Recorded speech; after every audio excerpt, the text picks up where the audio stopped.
इसरो के चंद्रयान 3 ने देश को दी एक बड़ी खुशखबरी। पृथ्वी की कक्षा सफलतापूर्वक पूरी करके चांद की तरफ निकला भारत का चंद्रयान। अब बस 5 अगस्त का इंतजार। अब होगी चंद्रयान की एक और कठिन परीक्षा। दोस्तों, ब्रह्मांड में अगर कोई ऑब्जेक्ट हमारे सबसे ज्यादा नजदीक है तो वो है हमारा प्यारा चंद्रमा, जो हमारी पृथ्वी की नेचुरल सैटेलाइट भी है।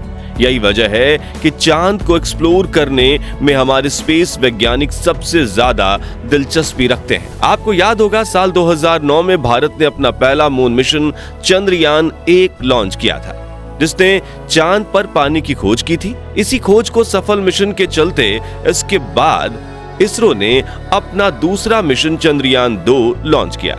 लेकिन इस बार इसरो अपने लैंडर को मून सरफेस पर सफलतापूर्वक उतार नहीं पाया और मिशन का सबसे अहम हिस्सा फेल हो गया। मगर अब इसरो अपनी उस गलती को सुधारने और मून एक्सप्लोरेशन में एक और कदम आगे जाने के लिए अपना चंद्रयान 3 मिशन लॉन्च कर चुका है। आपको बता दें कि हमारे चंद्रयान ने 14 जुलाई 2023 के दिन चांद की तरफ अपनी उड़ान भरी थी। अब इसको लेकर इसरो की तरफ से जो लेटेस्ट अपडेट आया है वो वाकई दिल खुश कर देने वाला है। ऐसे में बहुत से लोगों के मन में ये सवाल उठ रहा है कि इस समय हमारा चंद्रयान कहां पर है। चंद्रयान से उसका रॉकेट तो पहले दिन ही अलग हो गया था, तो फिर वो अपना आगे का सफर किस तरह तय कर रहा है? उसके अंदर कितना फ्यूल मौजूद है? चांद पर पहुंचकर वो किस खोज को अंजाम देने वाला है? और सबसे जरूरी, 5 अगस्त को ऐसा क्या होने वाला है जिसका सभी को बेसब्री से इंतजार है? जानने के लिए पूरा वीडियो जरूर देखिए।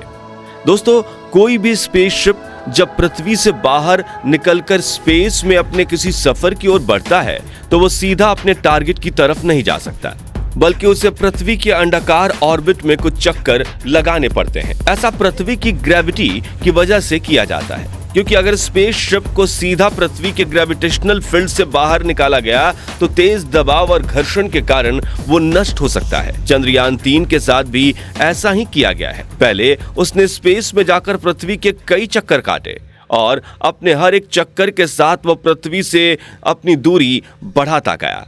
इसरो की लेटेस्ट अपडेट के अनुसार पृथ्वी से करीब 6 राउंड पूरे करने के बाद हमारा चंद्रयान पृथ्वी के ऑर्बिट से सफलतापूर्वक निकल गया है। इसरो ने यह दिल खुश कर देने वाला अपडेट हमें ट्वीट करके दिया है। इस ट्वीट में इसरो ने लिखा है कि सक्सेसफुल पेरिगी फायरिंग करते हुए चंद्रयान को पृथ्वी के ऑर्बिट से निकालकर ट्रांसलूनर ऑर्बिट में प्रवेश करवा दिया गया है। आसान शब्दों में कहें तो इस समय चंद्रयान पृथ्वी और चंद्रमा की कक्षाओं के बीच वाले स्पेस में अपना सफर तय कर रहा है। साथियों, ये काम हमें सुनने में जितना सिंपल और आसान लग रहा है, असल में उतना होता नहीं है, बल्कि ये इतना कॉम्प्लेक्स है कि इसको करने में इसरो को कई सारी मुश्किलों का सामना करना पड़ता है। चलिए इसके बारे में हम आपको थोड़ा और गहरा से समझाते। सबसे पहले तो समझते हैं कि इसरो धरती पर बैठे बैठे चंद्रयान को अलग अलग कक्षाओं में कैसे भेजता है। असल में दोस्तों, इसके लिए इसरो ने अपने चंद्रयान में पहले से ही थ्रस्टर्स लगाए, जिन्हें फायर करके यान की स्पीड को घटाया या बढ़ाया और साथ ही इसके ओरिएंटेशन को घुमाया व जरूरत पड़ने पर इसकी दिशा को बदला भी जा सकता है। इन्हीं थ्रस्टर्स की हेल्प से 30 जुलाई को चंद्रयान पृथ्वी की कक्षा से निकलकर चांद की कक्षा की ओर बढ़ चला था और अब इसका ये सफर 5 दिन का होने वाला है। यानी चंद्रयान के लिए उसका अगला पड़ाव व उसका अगला महत्वपूर्ण टेस्ट 5 अगस्त को होने वाला है, जब वो ट्रांसलूनर ऑर्बिट को क्रॉस करके लूनर ऑर्बिट यानी चांद की कक्षा में प्रवेश करेगा। चंद्रयान को चांद की कक्षा में एंटर कराने के लिए इसरो के वैज्ञानिक फिर से वही स्टेप्स दोहराएंगे जो उन्होंने इसे पृथ्वी की कक्षा से निकालने के दौरान लिए। चांद की कक्षा में सफलतापूर्वक एंटर करने के बाद चंद्रयान उसके चक्कर काटने शुरू करेगा और हर एक पूरे होते चक्कर के साथ ही यह धीरे धीरे चांद के सरफेस के नजदीक होता चला जाएगा।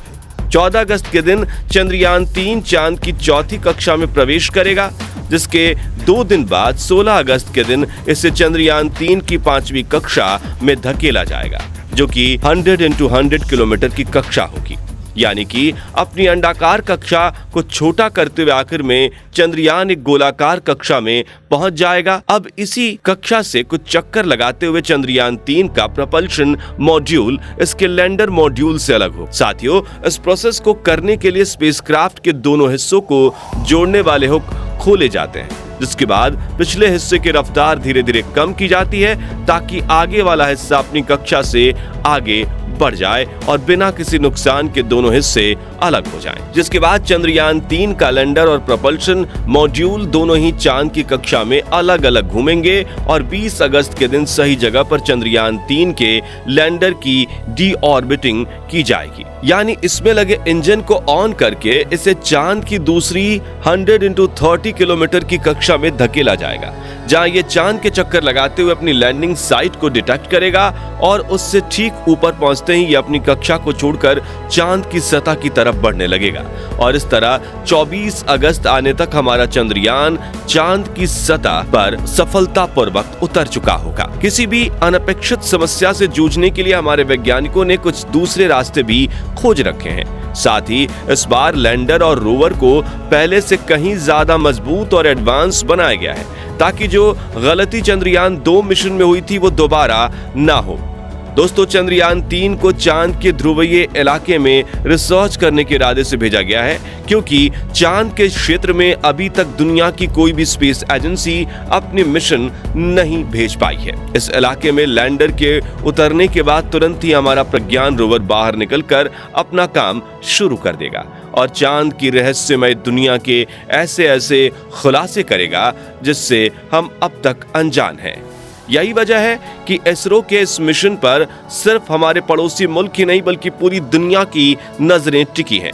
दुनिया भर के वैज्ञानिक ये जानना चाहते हैं कि चांद के जिस हिस्से को आज तक किसी ने नहीं देखा वहां की दुनिया कैसी है। एक और अहम सवाल जो अक्सर लोगों को परेशान करता है कि चंद्रयान में ऐसा कौन सा फ्यूल भरा हुआ है जो उसे इतनी लंबी यात्रा में सक्षम बनाता है। दोस्तों, किसी भी स्पेस मिशन के लिए सबसे पहला पड़ाव होता है पृथ्वी के वातावरण से बाहर निकलना। ऐसा करने के लिए यान की रफ्तार 11 किलोमीटर प्रति सेकंड होनी चाहिए और ये रफ्तार हासिल करने के लिए ही रॉकेट का इस्तेमाल किया जाता है।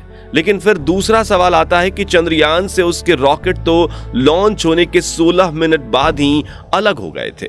फिर उसके बाद ये अब तक का सफर कैसे कर रहा है और किस एनर्जी पर या फ्यूल से ये सफर तय कर रहा है। असल में दोस्तों, चंद्रयान के इस समय 3 अलग अलग एनर्जी हैं।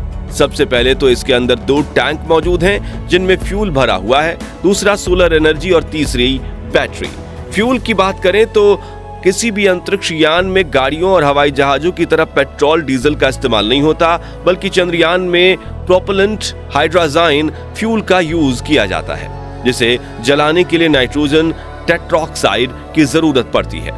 इस समय चंद्रयान 40,320 किलोमीटर प्रति घंटे की रफ्तार से आगे बढ़ रहा है, क्योंकि पृथ्वी के ऑर्बिट से बाहर निकलने के लिए मिनिमम इतनी स्पीड चाहिए और इस स्पीड को अचीव करने के लिए इसरो के प्रोपल्शन मॉड्यूल में लगे इंजन का इस्तेमाल किया है, जिसे चलाने के लिए फ्यूल की जरूरत पड़ती है। वैज्ञानिकों का प्लान है कि 17 अगस्त के दिन चंद्रयान को चांद की कक्षा में एंटर करवा दिया जाए। अगर ऐसा करने में जरा सी भी चूक हुई तो 40,320 किलोमीटर प्रति घंटे की रफ्तार से दौड़ रहा चंद्रयान कब चांद को छोड़कर खुले स्पेस में खो जाएगा पता भी नहीं चलेगा।